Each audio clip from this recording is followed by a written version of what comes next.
លោកថោសំណាងនិងមន្ត្រីក្រសួងការបរទេសពីររូបទៀតត្រូវបានអាយកាអមសាលាដំបងរាជធានីភ្នំពេញចោទប្រកាន់ជាផ្លូវការពាក់ព័ន្ធនឹងការលួចសន្លឹកទឹកតការដែលអាជ្ញាធរអះអាងថាត្រូវបានយកទៅប្រើប្រាស់ដោយជនបរទេសពាក់ព័ន្ធនឹងក្រុមឆបោកតាមអនឡាញការចោទប្រកាន់នេះធ្វើឡើងនៅថ្ងៃទី24ខែសីហាមួយថ្ងៃបន្ទាប់ពីអង្គភាពប្រឆាំងអំពើពុករលួយបានបញ្ជូនជនសង្ស័យទាំង3នាក់ទៅសាលាដំបងរាជធានីភ្នំពេញអ្នកនាំពាក្យអាយកាអមសាលាដំបងរាជធានីភ្នំពេញលោកប្លង់សុផលបានប្រាប់អ្នកសារព័ត៌មានថាលោកថោសំណាងត្រូវបានចោទប្រកាន់ពីបទបំផ្លាញដោយចេតនានិងកេរបំបត្តិដោយទុច្ចរិតបទរំលោភអំណាចនិងបទសម្អាតប្រាក់លោកត្រូវបានចោទប្រកាន់ក្រោមមាត្រា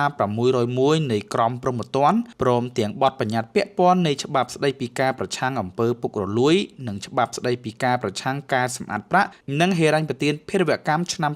2020មន្ត្រីពីររូបទៀតគឺលោកនពរដ្ឋានិងលោកយូរ៉ាណេក៏ត្រូវបានចោទប្រកាន់ពីបទពាក់ព័ន្ធនឹងការសំគំនិតក្នុងការបំផ្លាញឬកេរបំបត្តិដោយទុច្ចរិតនិងបទសម្អាតប្រាក់លោកនពរដ្ឋាត្រូវបានចោទប្រកាន់ពីបទរំលោភអំណាចផងដែរតាមការស៊ើបអង្កេតរបស់ ACU លោកថោសំណាងបានសារភាពថាលោកនិងមន្ត្រីពីររូបទៀតបានលួចយកសន្លឹកទឹកតការប្រភេទ C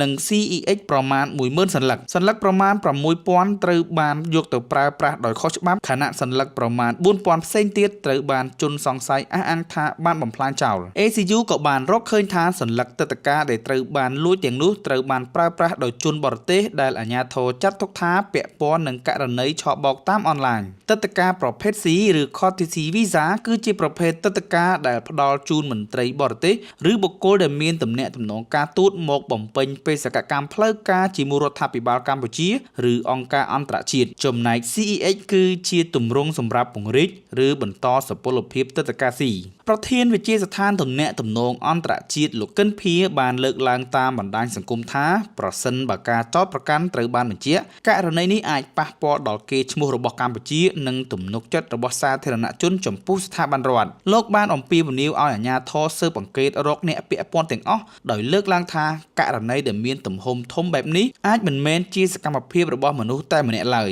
លោកក៏បានអំពាវនាវឲ្យមានការផ្ដន់ទាទោសនិងរឹបអូសទ្រព្យសម្បត្តិប្រសិនបើការស៊ើបអង្កេតរកឃើញថាមន្ត្រីពាក់ព័ន្ធបានប្រព្រឹត្តបទល្មើសតាមសន្ទុះការយល់ឃើញអំពើពុករលួយនៅឆ្នាំ2025របស់អង្គការដំឡាភិបអន្តរជាតិដែលចេញផ្សាយក្នុងខែកុម្ភៈឆ្នាំ2026កម្ពុជាជាប់ចំណាត់ថ្នាក់ទី163ក្នុងចំណោមប្រទេសចំនួន182